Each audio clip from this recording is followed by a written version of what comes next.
Living is the only one I've got.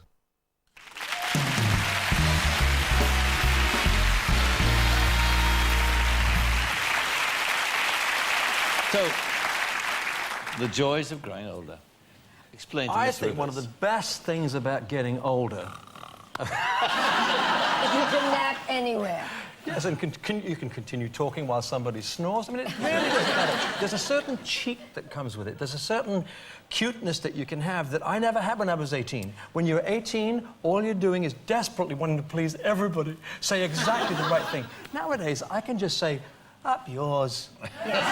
Or, I don't want to talk about that. That's right, Or, yes. and somehow age has given me that. Yes, and I but find would you rather I have agree with that, or would you rather be still wherever you thought you were in your prime? Do you know what I'm saying? I think it's all wonderful, but I still rather have my breasts where they should be. You know, it's that simple. That's the Somebody's definition. backstage, I thought, pinch me. He stepped on my ass. I mean, the body just goes. Well, all I know is that when I actually reach my prime, I may feel that way, but I still feel everything. I feel that everything is in front of me. It's all yet to come as far as I'm concerned. I think that too, I haven't made my career-wise. best album yet. No, I feel I haven't peaked yet. Really? I truly Well, believe there you that. are, you see. No. But that's so different. There's a joy, though, because now you know what you're doing. You But know what where if you it want to go. happens and then we forget? If you forgot, though, you won't even know. Exactly. You'll say what? Can you imagine you're so excited you're #1 and just wet yourself with joy?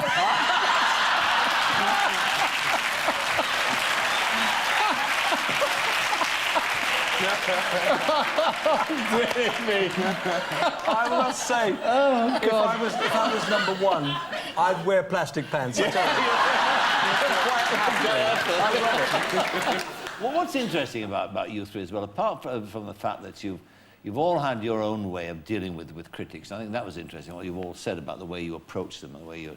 I think you're probably a bit more aggressive than the other two, and what they're saying to you is, you know, ride with it. You know, learn how to kiss them, in a sense, because, you know that's the best way to Yeah, I deal don't know with about kiss them, Parky. No, I know, but I mean, embrace them, Yeah. in that sense. But the other thing that you've got, I don't know about... Were you a fat child, Jamie? Were you... No, were not? I was all...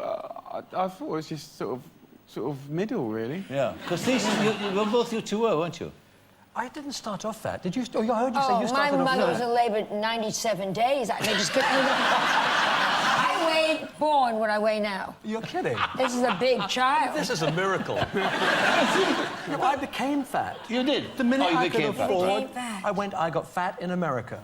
I went to America and I was eating all these half and half Yes. milk, and coming back with, and I put on like 28 pounds. Yeah. So I became fat. And you're celebrated by Incarnation Street, weren't you? Well, I got an honorary mention. You know, it's like in these soap operas, if they mention your name, it's quite a nice feeling, but this time it wasn't.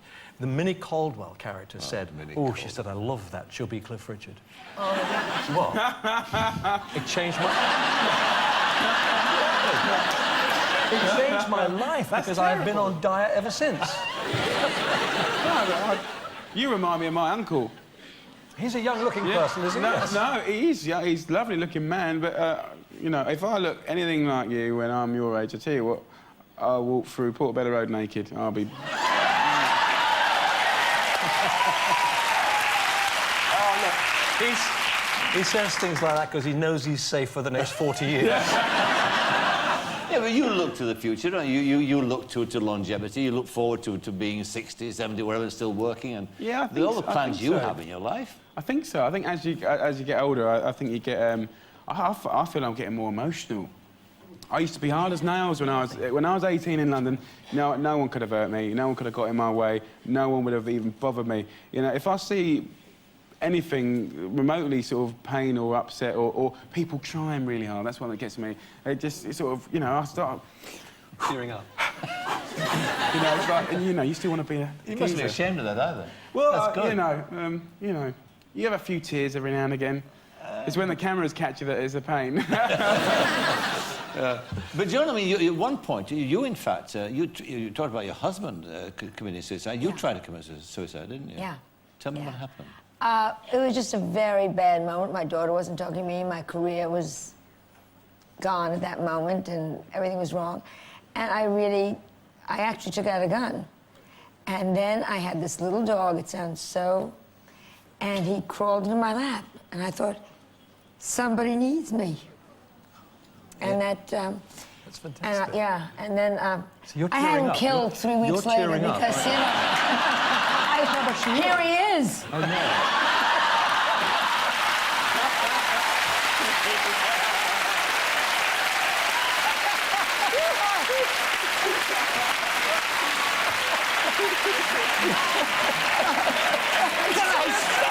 Can I stroke him?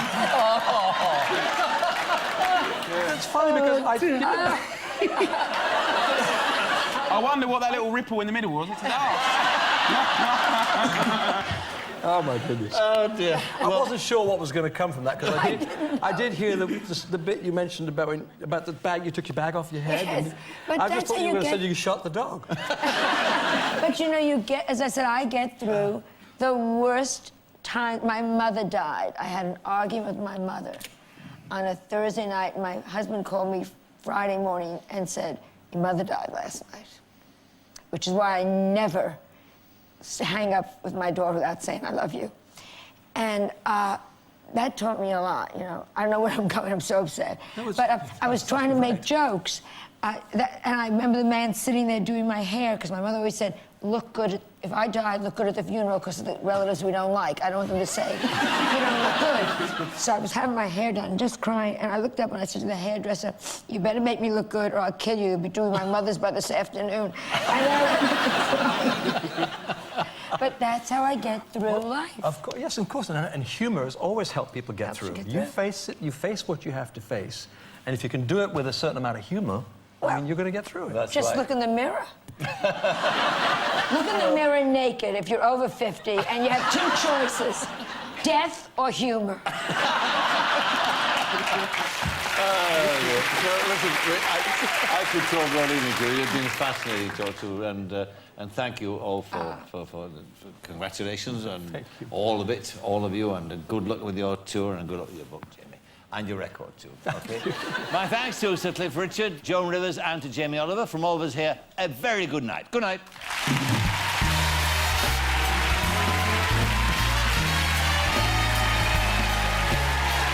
Parky's guests next week are Jeremy Clarkson, comedian Eddie Izzard, and there's music from Britain's new jazz sensation Claire Teal. That's next Saturday, 10:10. And to find out more about the UK's most successful chat show host and his guests, visit itv.com/Parkinson, where you can also view highlights of past shows. Next tonight, it's the news, and later at 11:30, Eddie Murphy and Nick Nolte star in the multi-genre action thriller comedy Another 48 Hours.